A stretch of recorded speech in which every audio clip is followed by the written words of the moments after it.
எங்கள் இறைவன் வர்ற வரைக்கும் நாங்கள் அசைய மாட்டோம். பைதாஜா ரப்புனா, எங்கள் இறைவன் வந்தால் அரபுனாஹு, நாங்கள் அவனை அறிந்து கொள்வோம் அப்படின்ற உடனே சூரத்திஹில்லத்தி யாரிஃபூன், அவர்கள் அறிந்து கொள்ளக்கூடிய உருவத்தில் அல்லாஹ் வருவான். இப்ப அல்லான்னு வர நான் கேட்கிறேன், இதுக்கு முன்னாடி அறிமுகம்னு தேவையில்லை. அல்லான்னு வரக்கூடிய ஒரு முன்னாடி வரக்கூடியவன் ஒரு அற்பமான ஒரு தோற்றத்தில் வந்தான்னு வைங்க, என்ன நம்மளோட மோசமா இருக்கும், இப்படி எல்லாம் இருப்பான் நடப்பா இல்லையா?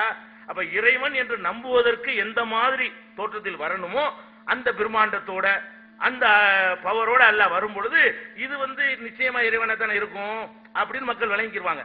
அதுக்கு தான் எப்படி வருதுன்னு கேட்டா, யஅதீஹுமுல்லாஹு ஃபீ சூரத்திஹில்லதி யாரிஃபூன், அவர்கள் அறிந்து கொள்ளக்கூடிய உருவத்தில் அல்லாஹ் யகூலுன அன ரப்புக்கும், நான் உங்கள் இறைவன் என்று சொல்லுவான். யகூலுன அன்த ரப்புனா, நீதான் எங்கள் இறைவன் மக்கள் ஒத்துக்கொண்டு யத்தபிஊனஹு, அவனை பின்பற்றி செல்வார்கள். அல்லாஹ் தான் கூட்டிட்டு போய் சொர்க்கத்தில் விடுவான். நல்லா விளங்கிருங்க. அல்லாஹ் வர்றது மட்டும் கிடையாது, எப்படி சிலைக்காரன் சிலையை வணங்கினவனை சிலை கொண்டு போய் நரகத்துல தள்ளுமோ அதே மாதிரி அல்லாஹ் என்ன செய்வான், நம்மளை கொண்டு கூட்டிட்டு போவான். அவனை புகழ பண்ணி தான் சொர்க்கத்துக்கே போவோம். வாங்கப்பா என்னை வணங்கின ஆளுக்கெல்லாம் ஏன் பின்னாடி வாங்க என்று சொல்லி யத்தபிஊனஹு, அவனை பின்தொடர்வார்கள்ங்கிற இந்த ரிவாயத்தை மனசுல வச்சுக்கிறங்க. இது புகாரி 7434வது ஹதீஸ். அதுக்கப்புறம் 6574 இதுவும் புகாரி தான். இதுல உள்ள ஹதீஸ்ல என்ன வருதுன்னு கேட்டா, தபுகா ஹாதிஹில் உம்மத்து ஃபீஹா முனாபிகுஹா, முனாபிக்குகள் உள்பட, முனாபிக் வெளிப்படையா முஸ்லீம் சொல்லிட்டு இருந்தான்ல, அவனும் ஜெயிலங்க நிற்பாங்க, மற்றவங்க எல்லாம் போயிருவாங்க, அவங்க யாரை வணங்குனாங்களோ அங்க போயிருவாங்க. அப்போ யஅதீஹுமுல்லாஹு, அல்லாஹ் அவரிடத்துல வருவான். ஃபீ கைரி சூரத்தில்லதி யாரிஃபூன், அவர்கள் அறிந்து வைத்திருக்கிற தோற்றம் அல்லாமல் உருவம் அல்லாமல் வருவான். அப்ப இறைவன் அதுக்குன்னு ஒரு அறிந்து வைக்கிற உருவத்தில் இருக்காது. யகூலு அன ரப்புக்கும், நான் தான் உங்கள் இறைவன் சொல்லுவான். யகூலுன நஊது பில்லாஹி மின்க, இதை விட்டு அல்லாஹ் உன்னை விட்டு அல்லாஹ்ட்ட நான் பாதுகாப்பு தேடுறேன் இறைவன் சொன்ன உடனே, இறைவன் நம்புற மாதிரி அது தோற்றம் இருக்காது. நான் தான் இறைவன் சொன்னா அந்த தோற்றத்தில் தெரியணும்ல, அது மாதிரி இல்லாம ஒரு சாதாரண அற்பமான சாமானியமான தோற்றத்தில் இருக்கும். அப்ப மக்கள் என்ன சொல்லுவாங்க, நீ இறைவன் கிடையாது, நஊது பில்லாஹி மின்க, உன்னை விட்டு அல்லாஹ்ட்ட நான் பாதுகாப்பு தேடுறேன், அல்லாஹ் வேறதான், நீ இல்ல. அல்லாஹ்ட்ட என்ன செய்வாங்க, நீ அல்லாஹ் இல்லைன்னு வாங்கலாம். அப்ப ஹாதா மக்கானுனா ஹத்தா ஏத்தியனா ரப்புனா, எங்கள் இறைவன் எங்கள்கிட்ட வர்ற வரைக்கும் நாங்க இங்கதான் இருப்போம். ஃபைதா அத்தானா ரப்புனா அரஃப்னாஹு, எங்கள் இறைவன் எங்கள்கிட்ட வந்தால் அவனை நாங்கள் விளங்கிக் கொள்வோம். அதுக்கப்புறம் யஅதீஹுமுல்லாஹு ஃபீ சூரத்தில்லதி யாரிஃபூன், அவர்கள் விளங்கி வைத்திருக்கிற வடிவத்தில் அல்லாஹ் அவங்கள்ட்ட வருவான், நான் தான் உங்கள் இறைவன்மா ஏற்றுக்கொள்வார்கள் அப்படிங்கிறது இன்னொரு அறிவிப்புல இருக்கிறது. அப்ப இன்னொரு அறிவிப்புல என்ன இருக்குன்னு கேட்டா, அத்தாஹும் ரப்புல் ஆலமீன் ஃபீ அத்னா சூரத்தின் மினல்லதி ரஅஹு ஃபீஹா, அவனை பார்த்தாங்கல்ல அந்த சூரத்தை விட அதுனா கொஞ்சம் தாழ்ந்த ரூபத்தில் வருவான். இதான் காரணம். ஏன் தெரியல, ஒத்துக்கலன்னு கேட்டா முடிஞ்சோம்.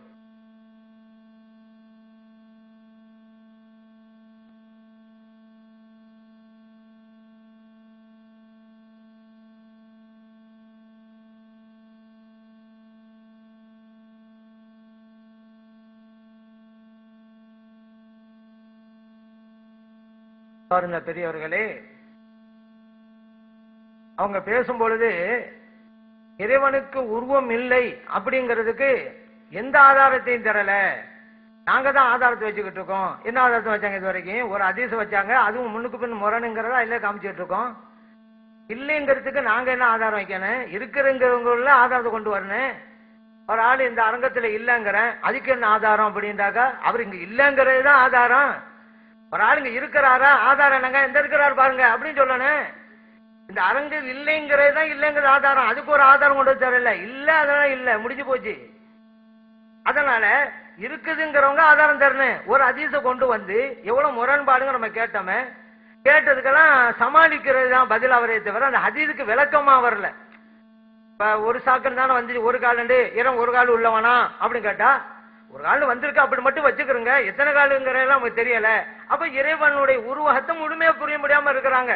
உருவம் இருக்கு, அது எப்படிங்கறத அறுவரா விளங்கி வச்சிருக்காங்கன்னு தெரியுது. அப்ப ஒவ்வொரு ஆளும் அவங்களுடைய அறுவரை விளக்கத்தை சார்ந்தவாறு ஒரு உருவத்தை உண்டாக்கிடுவாங்க. அப்படி ஒரு சூழ்நிலை தான் அந்த காலத்துல இருந்து வந்துச்சு. இன்னொன்னு, சூரத்துக்கு நாங்க என்ன விளக்கம் கொடுத்தோம், நாங்க அர்த்தம் தானே செஞ்சுக்கிட்டு இருக்கோம் அப்படிங்கிறாங்க. அர்த்தம் என்ன, சூரத்துல என்ன அர்த்தம்? உருவம். அதோட முடிஞ்சு போச்ச. விளக்கத்துக்காக தானே இந்த அர்த்தமே கொடுக்குறீங்க. இறைவனுக்கு உருவம் உண்டு அப்படிங்கிறதுக்காக தானே சூரத்துக்கு உருவம் அர்த்தம் வைக்கிறீங்க. நாங்க விளக்கத்துக்கும் வரல, அர்த்தம் தான் வச்சிரும். அப்ப சூரத் உருவம் அதோட சப்ஜெக்ட் முடிஞ்ச. அதனால் இறைவனுக்கு உருவம் உண்டுங்கிற சொல்றீங்களா இல்லையா? அதான் நான் சொல்றேன். நீங்க விளக்கம் தப்பா விடுங்க. ஒரு வார்த்தைக்கு என்ன அர்த்தங்கிறதுக்கு அங்க நம்ம கூடி இருக்கிறோம். இறைவனுக்கு உருவம் உண்டா இல்லையா அதை பேசுங்க கூடி இருக்கிறோம். உருவம் உண்டுன்னு சொல்றதுக்கு தான் சூரத்துக்கு அர்த்தம் வைக்கிறீங்க. உங்க விளக்கத்துக்காக தான் அர்த்தம் வைக்கிறீங்க. வெறும் டிக்ஷனரி அர்த்தத்துக்கு அங்க வந்திருக்கிறோம். அது நாங்க அர்த்தம் தானே சொன்னோம், விளக்கம் சொல்லலையா சொல்றது. அந்த அர்த்தத்துக்கு உங்க விளக்கத்துக்காக தான் சொல்ல வர்றீங்க. இப்ப நம்ம என்ன சொன்னோம்னு சொன்னா, நபிகள் நாயகம் ஸல்லல்லாஹு அலைஹி வஸல்லம் அவர்கள் சொன்னார்கள், சூரத்துன்னு சொன்னாங்க. நீங்க சொல்ற அர்த்தம் இல்ல, நாங்க சொல்ற அர்த்தம் தான். நாங்க சொல்ற அர்த்தத்துக்கு இறைவனுக்கு எந்த ஒரு குறைபாடும் வரல. இறைவனுடைய தஜல்லிங்கிறோம், அவனுடைய சிபத்து பண்புகள்ங்கிறோம், அவனுக்கு குறைபாடு இல்ல. ஆனா இறைவனுக்கு நீ உருவத்தை கேட்கும் போது, கால் கொடுத்து கை கொடுக்கும் போது இறைவனுக்கு குறை வருகிறது. அதனால அப்படி செய்யாதீங்க. இறைவன் தூயவன், மாண்புமிக்கவன், மகத்தானவன் அப்படி நம்ம சொல்றோம். அது காரணம் இறைவன் மகத்துவப்படுத்துறதுக்கு தான். அப்ப இந்த இடத்துல இன்னொரு கேள்வி வருது. அப்ப சிபத்து அப்படின்னு சொன்னாக்கா, முதலாவதா ஒரு சிபத்துல வந்தான், பண்புல வந்தான், ரெண்டாவதா ஒரு பண்புல வந்தான், அப்ப சிபத்து மாறுமா அப்படி கேட்கிறான். அப்படியா? இறைவன் எத்தனை சிபத்து இருக்குது? வல்லமை, ஹயாத்து, இல்மு, கல்வி ஞானம், இராதத்தின் நாட்டம், பசரி கேட்குதல், பார்க்குதல். உடனே கேட்குதல் கண்ணு வழங்கிறாதீங்க. அப்ப கண்ணு இருந்தா பார்க்கணும் நம்ம நிலைமை. அல்லாவுக்கு அந்த நிலைமைண்டா அல்லா நம்மள மாதிரி ஆயிடுவான். கேட்கிறான். இப்ப இறைவனுக்குரிய பண்புகள் நிறைய இருக்குதுங்க. குதிரத்து இருக்குது, வல்லமை இருக்குது. அப்ப முன்பு ஒரு பண்புகளில் வந்தான், ரெண்டாவது வேறு பண்புகளில் வருகிறான். இறைவனுடைய எல்லா பண்புகளையும் நம்ம அறிஞ்சிருக்கல. அதெல்லாம் அந்த ஹதீஸ்ல வருது. அந்த மக்களுக்கு தெரியாத பண்பில் வந்தான். இறைவன் அவனுடைய பண்பு இது அப்படின்னு அவங்க குர்ஆன் ஹதீஸ் படிச்சேதான் வழங்கி வச்சிருப்பாங்க. இறைவனுடைய எல்லா பண்புகளும் குர்ஆன் ஹதீஸ் கூறப்பட்டு விட்டதா? அப்படின்னா இறைவன் ஒரு வரைவருக்கு வந்துடுறான். அவ்வளவுதான், இந்த லிமிட் தான் இறைவன் வந்துருவான். நமக்கு கூறப்பட்ட பண்புகளும் வழங்கி வச்சிருக்கிறோம். கூறப்படாத பண்புகள் எவ்வளவு இருக்குது. அப்ப இறைவன் அந்த பண்புல வரும் பொழுது தெரியல அவங்களுக்கு. அப்பதான் சொல்றாங்க. அதே நேரத்தில் பின்பு இறைவன் வேறு தெரிந்த பண்பில் வரும்பொழுது அதற்காக அந்த பண்பு மாற்றி நினைக்க தேவையில்லை. வேற பண்பு, இறைவன் ஒரு பண்பு அல்ல. இறைவன் குர்ஆன்ல தன் வல்ல